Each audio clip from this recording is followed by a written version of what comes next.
I'm just trying to keep it real. Many of you are just going to glaze her and say how amazing it is and how strong she is, but you're never going to call her out on what she actually needs to hear.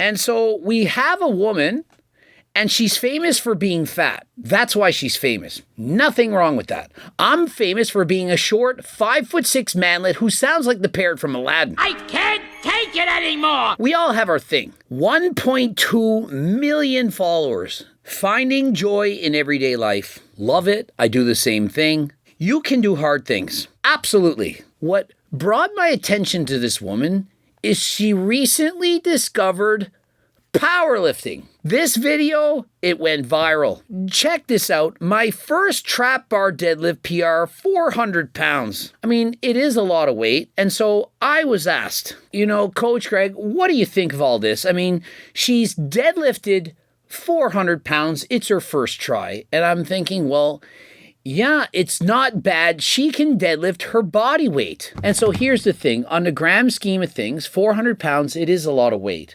But when you weigh close to 400 pounds, it's a lot less impressive. In powerlifting, they have weight classes. And so she would have to compete in the highest weight class. Now, if she weighed 125 pounds and did the same thing, yes, it's very impressive. But what you need to know about the trap bar deadlift, it's the easiest way to deadlift by far. I've seen people who deadlift, for example, at 2 a.m. over 3 plates, having never done it before, female. Don't ask what she's doing at my house at 2 a.m. and why she wanted to pick up that weight, but there's 3 plates on the bar. I was doing bent rows, whatever, and she bends over. I'm suggesting you can't do this. You haven't even warmed up. And she picks it up almost like it was nothing, and I'm thinking, how is this even possible? And so when I see a woman who's close to 400 pounds, lifting 400 pounds on a trap bar deadlift, which is basically you just stand up like this, you don't need to bend forward. It's even easier than a sumo deadlift. It really isn't all that hard. Now, is it impressive for her to do this?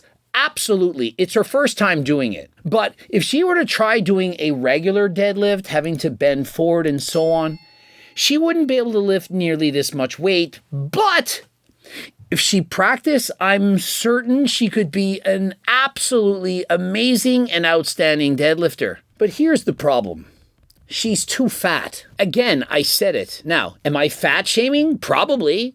I'm saying this woman is morbidly obese, is going to die 20 years younger because of it. Everyone is glazing her, but the problem is she's had too much glaze on too many donuts. Sorry, it's 2025, and when you tell people facts, they get mad at you because you're a bad person. No, you're a bad person for glazing her and not telling her that she needs to put the fork down. That when you look like this, you're ruining your life. She leans forward a little bit, and now because she's so heavy, the body fat in her stomach, it literally is pushing off her knees. Let me demonstrate this.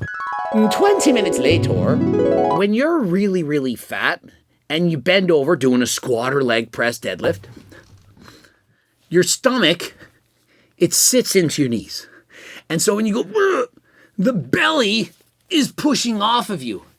And so it's kind of like a spring. And so those of you who do the leg press and you're really, really fat, you know this. Your knees come down, and when your knees bend about 3 inches, it's already getting into the cushion, and you got some more pushing to push it back. Does that make sense? And so for her, all that weight's an advantage. Now, it's still a great lift. It's still very impressive. But you know what would be way more impressive than this? Her losing 100, perhaps 200 pounds and continue to keep going. I would rather see her lose 100 pounds and only be able to lift 300 pounds than her to gain 100 pounds and to do 500. Are you with me? The powerlifting community would welcome you with open arms. Investigating it now, y'all have already shown how great a community it is. Here's the problem. When you get involved in a sport that promotes or glorifies the bad things that you're already doing, it's not good for you. And listen, I'm not going to be a hypocrite. Bodybuilders, not just powerlifters, use and abuse performance-enhancing drugs. If you get into bodybuilding, it's not going to be any different. There's going to be temptations to do unhealthy things to try to win your competitions. In powerlifting, perhaps it's gluttony, eating more calories, force feeding, and so on. And for some people, using steroids. But it isn't healthy. It would be far more healthy for her to, for example, say, you know what, I want to start doing cardio. All you have to do is to try, but if you try the wrong thing, it's not going to help you. Lifting 400 pounds once burns perhaps 2 calories. It isn't much. In comparison, going for a walk for a mile for this woman, probably going to burn well over 200 calories. Here is my suggestion. If I were coaching her, I would say, yes, let's do powerlifting, but let's also lose some weight. Let's go for those several mile walks. Let's reduce our body weight by at least 100 pounds and or more.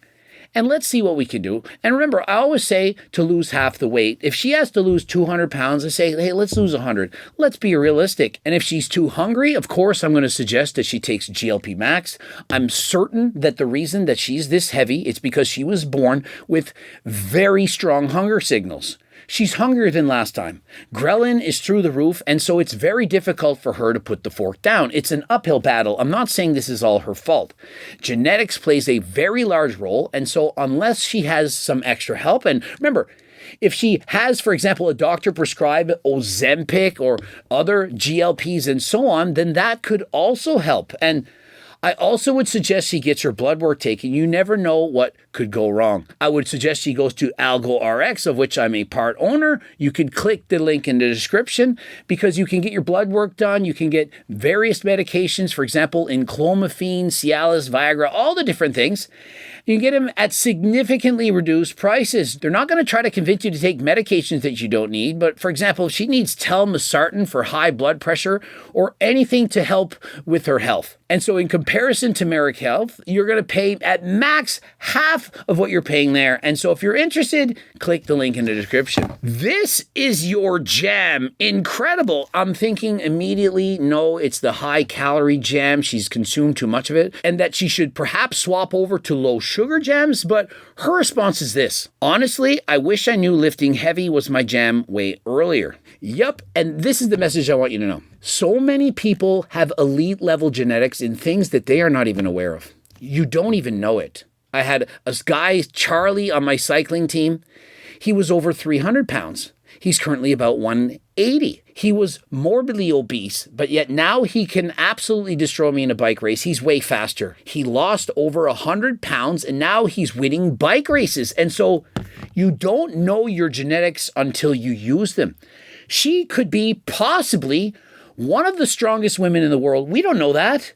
But unfortunately, she didn't try. She didn't try powerlifting until right now, but better late than never. But how do we know she might not be an elite marathon runner? That she might be an amazing swimmer, a cyclist. Perhaps she could do Ironman competitions. She's saying powerlifting is my jam. What if it's bike racing? I would love to see this woman try doing some more cardio. I would like her to take something, perhaps GLP, to help control her appetite so that she can lose weight. And I most certainly hope that she stays natural. I know when you start powerlifting, the temptation is greater. Same with bodybuilding. And so if you're looking for something that can help, that's natural, that can improve your performance, help you recover better, put on more muscle, get stronger, remember, there's a money-back guarantee and a $20 gift card. And so you can try it risk-free. Code Greg 15% off. And let's not forget about the amazing benefits of GO2 Max, help you to improve your cardio. And so if you're not aware of this, you're probably thinking, oh yeah, creatine is good. Creatine pales in comparison to some of the best natural supplements in the world. You just don't know it yet. You're going to be floored by your capacity. I would also love to see her try strongman competitions, powerlifting competitions. I would like her to go ice skating, swimming, running, every frigging activity in the world. I was a physical education teacher, and so when I would see people who are morbidly obese, especially the children, I'm thinking, this is so sad. Why can't we find them activities that we like, and why can't we have their parents actually teach them how to eat healthy? Trust me, you can lose weight. Everyone can do it. It's harder for some people. It's more like an uphill battle, but everyone can do it. Consider it like this. Running a marathon is hard. Yeah, but you don't have to run the whole time. You could walk. And for some people, it's like running a marathon uphill. Yeah, but you can still walk slowly up a hill. Everyone can get there. You can do it. It might take you longer. You might have to try harder, but you can do it. And you do have some assistance. It's not as hard as it once was. And so in 2025, there really is no excuse. If you know what you're doing and you have a proper coach, for example, Coach Greg, which you can get right now, click the link in the description and apply, it is significantly easier than ever before. Running that mile uphill in 2025, it's basically you're on the way back. As hard as it was up there till 2025, now we have various medications. It's like running back downhill. It's so much easier. It's still hard. A full marathon downhill, it's still a challenge. It's still going to take a long time, but you can in fact do it. It is finally manageable. I've been doing YouTube videos for a long time, coaching for a long time, competing for a long time. This was not available when I was younger. When I was competing, there was no Ozempic. There were no GLPs. There was broccoli, chicken, and rice with salt and pepper. Now you got Gee's barbecue sauces, you got low-calorie condoms, we got the amazing low-fat this, low-fat that. It's easy. You even have the freaking cookbook.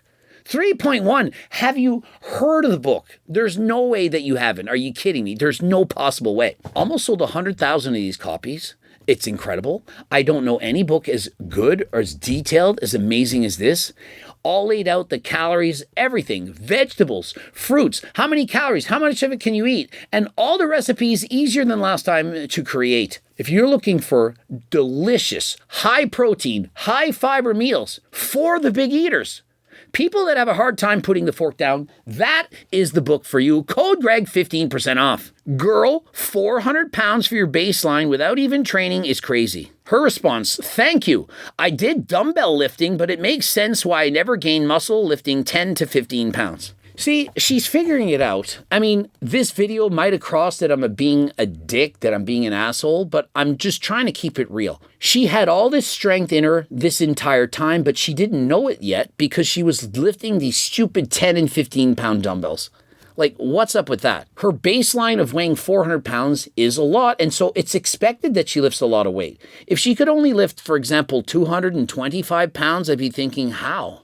I mean, she's very, very large. Mass moves mass. The bigger you are, the more weight you should be able to lift. I got goosebumps. I've been a powerlifter for 7 years, and I'm nowhere near that amazing. I'm so freaking excited to learn where I can go from here. She now has the motivation, the drive, the determination. Like, she feels it. It's intrinsic. What happens is in sport, oftentimes we have something known as intrinsic and extrinsic reward. Extrinsic is when you just do it for other people. Like, I'm lifting weights because I need big muscles to get that girl because she only likes guys with big muscles. And so you're just doing it for her. Or, hey, I'm going to get a plastic trophy in the end. You're doing it for that. Or, hey, your dad's going to say, bravo, you lifted really hard. And so you're doing it for external validation or external reward. It has to become intrinsic. I want to do it. Why? For the trophy? No, for me. Do you really think that I'm riding my bikes every single day, lifting weights and so on for extrinsic motivation? Like, that person has to tell me to do it, or that person will say, bravo, Greg, bravo. Or do you think that I actually want to do it for me? If you can get to the point where you enjoy it and you're doing it for you, you progressive overload the pain, you gradually over time, you start to like it a little bit more each and every day. Perhaps the first week it was hard, you're so tired, you're like, oh my God. But you're thinking, I feel so good about it. It's making me feel good on the inside. That delayed gratification, knowing that if you train really hard for a year, that FTP on the bike or that weight that you're lifting, it's going to get even better. POV, you focus on being stronger versus smaller. Okay, so here's the problem with that. She's already very, very strong. Her weakness is body composition. When I was in grade 10, my phys ed teacher taught me the 5 health-related components. We had muscular strength, muscular endurance, we had body composition, we had cardiovascular endurance, and 5. Flexibility. We need to improve those things. And I remember them saying, Greg, you need to have balance. You have incredible strength, incredible muscular endurance. You have really good cardio. All these things are good, but you are not very flexible. Do you even stretch? If you design a proper exercise program for yourself, perhaps you could add in some flexibility. I mean, you're lifting weights like no other. You're strongest guy in the school. You're doing more cardio than everyone else. You're in the swim team, the cycling team, the running team. I mean, you're just a freaking animal. All you do is exercise, but you're never stretching. And so you can't even touch the back of your hands. Can't do it. I did start stretching and I did improve, and I'm perhaps not as flexible as I could be, but I do in fact try. I went to yoga, I did all these things. My weakness is likely flexibility in terms of everything else. I mean, really, if you were to coach me like you were coaching me, and I said, you know what, I want to be a physical specimen, the healthiest person I could be, would you think, yeah, we need to do your 1 rep max? We need to improve your deadlift strength. Why? What about your muscular endurance? Don't you have that Guinness World Record? What about your body composition, your single-digit body fat, cardio? You're racing bikes. What is your weakness? Well, can you touch your toes? Can you reach back? What about your shoulders? Are you tight? Let's not go to being tight. If you were to coach her, as I'm analyzing her, would I be concerned about her strength? Remember, I'm trying to optimize her quantity and quality of life, both of these factors. In order to be healthy, you need to have both. She's already strong, clearly, beyond expectations. But what about her body composition? She's taking years off her life, probably 20, from morbid obesity, which oftentimes leads to type 2 diabetes and so on. What about her cardiovascular endurance? Does anyone think that this woman could, for example, go and do cardio at a decent speed for an hour? She's too heavy. Could she actually go for a walk for an hour straight at a very good speed? I mean, if she could, it's impressive. And if she could, let's say that she could. Greg, you're wrong. I seen her go out and jog for 5 miles in an hour. If this woman can jog 5 miles in an hour, and if she were to drop 200 pounds, she would be running marathons like no other. Because the heavier you are, the more weight you're carrying on that run. And so as you get smaller, your speed goes up. This is why all these cyclists who lose weight, they get so much faster. If you start at 300 pounds and you can put out 200 watts and you train for a year and now you're 200 pounds and can put out 300 watts, you're going to go exceptionally faster. You're going to go so much faster because you both lost weight and you put out more power. And so if she were to practice running and lost weight, not only would her cardiovascular system get better, she would become more efficient, which means she could run faster and or further. She would go significantly faster due to the fact that she has less weight to carry. Does that make sense? And so this is what I'm thinking when I'm analyzing other people. And so you focus on being stronger versus smaller. That is a mistake. And so, yeah, POV. This is what happens. It is a mistake. Why would you do that? Here's the thing. Why not do both? You know, I'm not a hater. I'm just trying to help. She can focus on being stronger and smaller at the same time. GLP Max, Ozempic, calorie deficit, putting the fork down, whatever. There are so many ways to do this.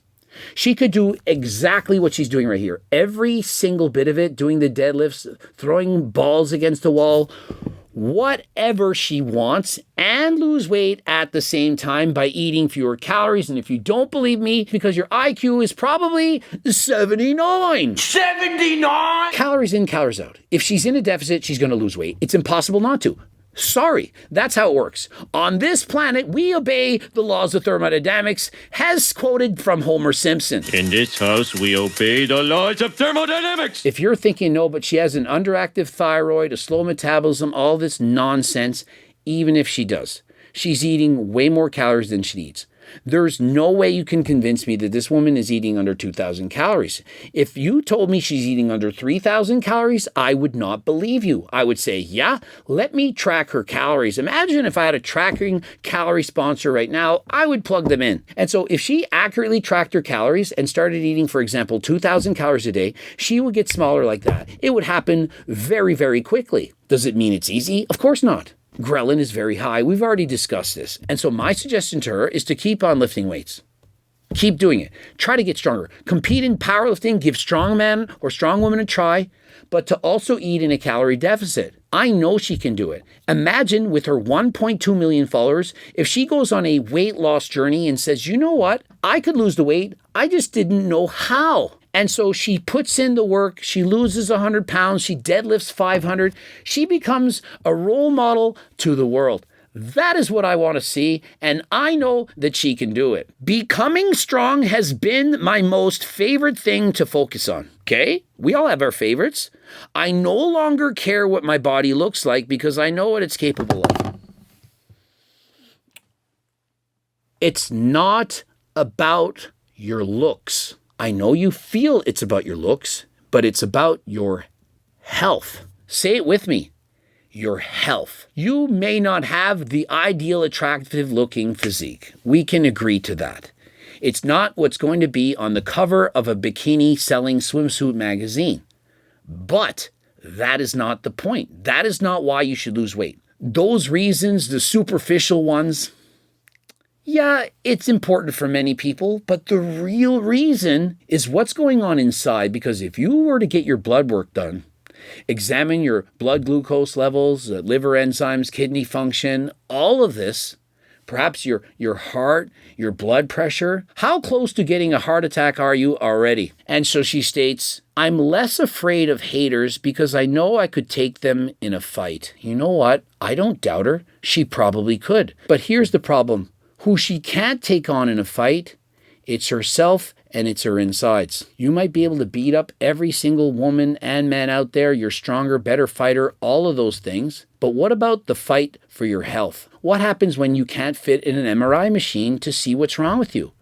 What then? And so you're putting on a brave face, acting, looking tough to the world, looking very strong. But what is happening on the inside, not just physically, but mentally? It's one thing to say, I don't care. It's okay.